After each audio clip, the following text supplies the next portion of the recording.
दोनों बेटी हैं सर। लोग यहाँ पर याद डाल दे रहे हैं। नहीं सर, कानपुर में रहते हैं। कानपुर में रहते हैं। हाँ, आप वहीं साइड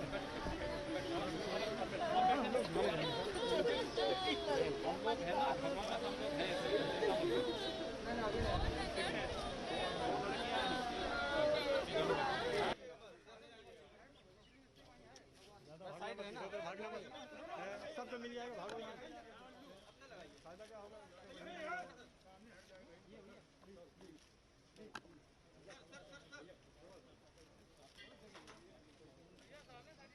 भैया बनर्जी साहब, आप हट जाओ भैया। अरे भाई हट जाओ, कैसे क्या प्रॉब्लम है? अरे भैया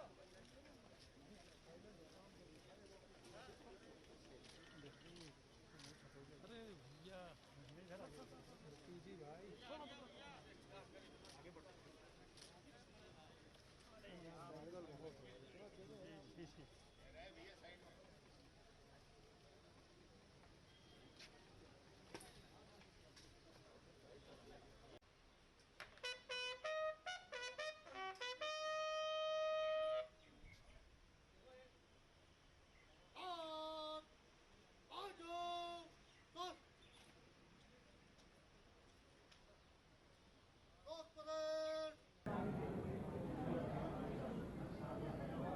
मित्रों,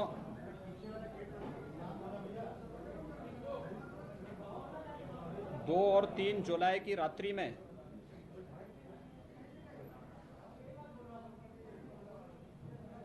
कानपुर नगर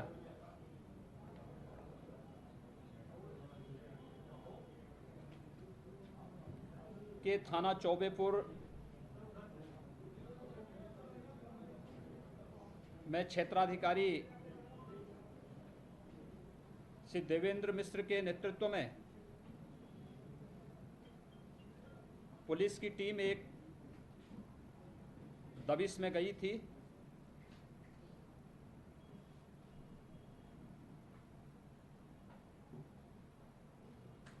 जिसमें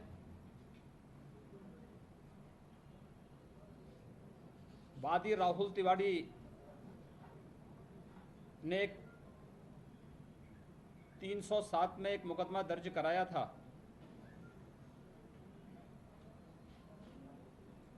इसी सिलसिले में पुलिस एक दुर्दांत अपराधी के यहाँ छापेमारी करने के लिए गई थी।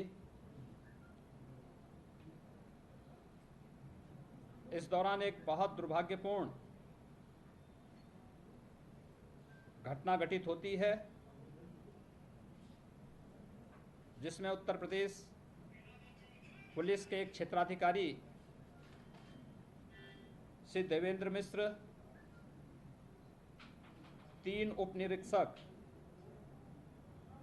श्री महेश चंद यादव जो थानाध्यक्ष शिवराजपुर के थे, उप निरीक्षक श्री अनूप कुमार सिंह थाना बिठूर, उप निरीक्षक श्री नेबूलाल थाना शिवराजपुर के साथ 4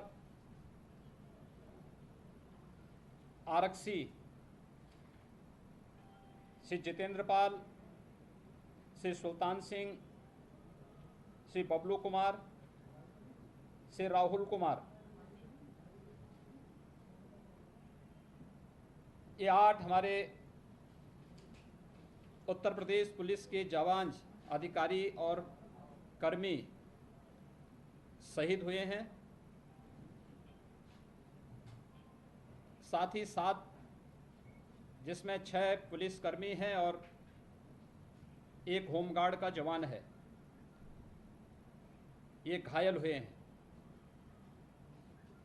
घटना अत्यंत दुखद है।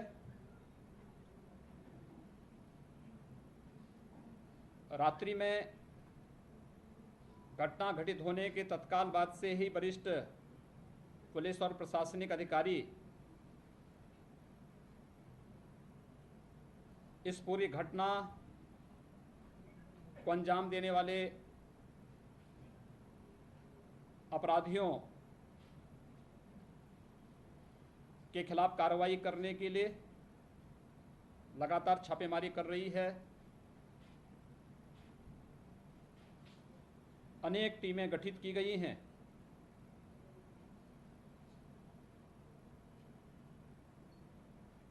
पुलिस मुठभेड़ में 2 अपराधी मारे गए हैं।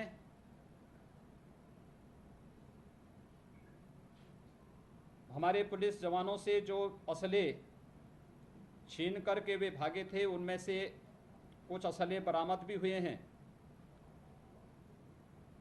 शेष पर अभी कार्रवाई प्रचलित है।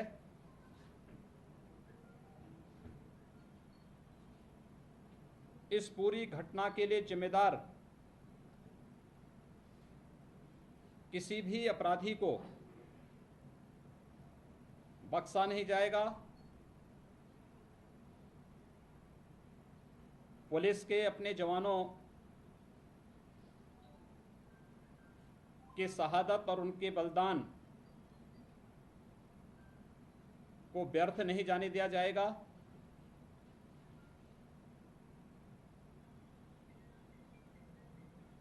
अपने उन बहादुर जवानों जिन्होंने दिन रात में कोई अंतर महसूस न करते हुए जहां कहीं भी शासन ने उन्हें कोई जिम्मेदारी दी, आपदा हो, कानून व्यवस्था की सुदृढ़ स्थिति को बनाए रखने का हो, या आम नागरिक को सुरक्षा प्रदान करने की जवाबदेही का हो, स्वयं के सुख चैन को तिलांजलि देते हुए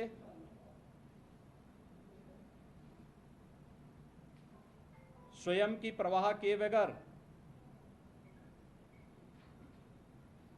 जिस तत्परता और जिस मजबूती के साथ हमारे जवानों ने लगातार कार्य किया है, दिन भर की अपनी ड्यूटी के बाद भी माफिया और आपराधिक प्रवृत्ति के तत्वों के खिलाफ जो अभियान वर्तमान में चल रहा है, उस अभियान के क्रम में ये टीम दबिश देने के लिए गई थी और उस दौरान ये घटना घटित हुई है।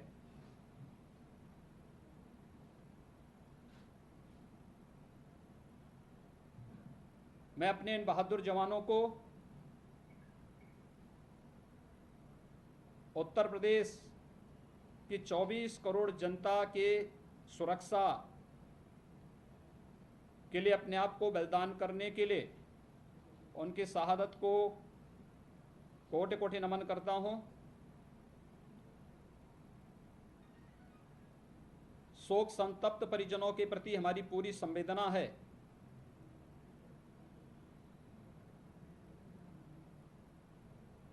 उत्तर प्रदेश सरकार अपने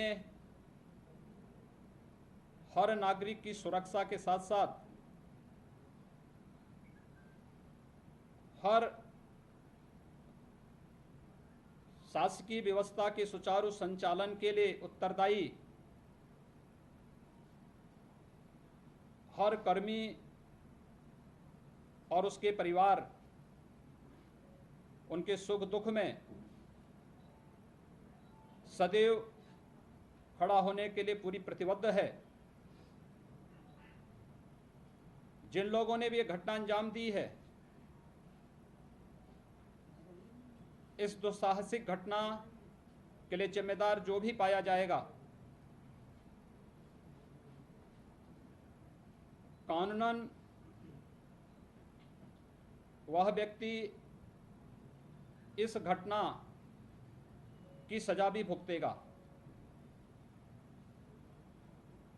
और मैं इस बात के लिए विश्वास दिलाता हूं कि हमारे जवानों का ये बलिदान किसी भी स्थिति में व्यर्थ नहीं जाएगा। मैं भी शोक संतप्त परिजनों से मुलाकात के साथ ही अपने उन बहादुर जवानों को श्रद्धा सुमन करने का अवसर मुझे और मेरे सहयोगी उप मुख्यमंत्री श्री केशव प्रसाद मौर्य जी को और अन्य सहयोगी मंत्रियों को, जनप्रतिनिधियों को प्राप्त हुआ है। मैंने परिजनों को भी इस बात के लिए आश्वस्त किया है कि हम लोग इस दुख की घड़ी में उनके साथ में हैं। जवानों ने जिस मजबूती के साथ अपनी जिम्मेदारियों का निर्वहन किया है, उसके लिए उनके कर्तव्यों के प्रति हम सब की विनम्र श्रद्धांजलि है। उत्तर प्रदेश सरकार अपने इन सभी शहीद हुए जवानों के परिवार वालों को, यद्यपि शहादत की कोई कीमत नहीं होती, लेकिन उन परिवार वालों के साथ में पूरी मजबूती के साथ खड़ी है। उन सभी परिवार के सदस्यों में प्रत्येक पीड़ित परिवार, जितने भी हमारे जवान शहीद हुए हैं, उनके परिवार के सदस्य को शासकीय सेवा में लेने के साथ ही असाधारण पेंशन भी उन सभी परिवार वालों को सरकार उपलब्ध कराएगी। इसके साथ ही आर्थिक सहायता के रूप में भी 1 करोड़ रुपए प्रत्येक शहीद के परिवार को अतिरिक्त सरकार की ओर से उन्हें उपलब्ध कराया जाएगा। मैं फिर इस बात के लिए आश्वस्त करता हूं कि जिन भी लोगों ने इस घटना को अंजाम दिया है, कानून के दायरे में लाकर उन्हें कठोरतम सजा दिलाने का कार्य भी प्रदेश सरकार करेगी। धन्यवाद।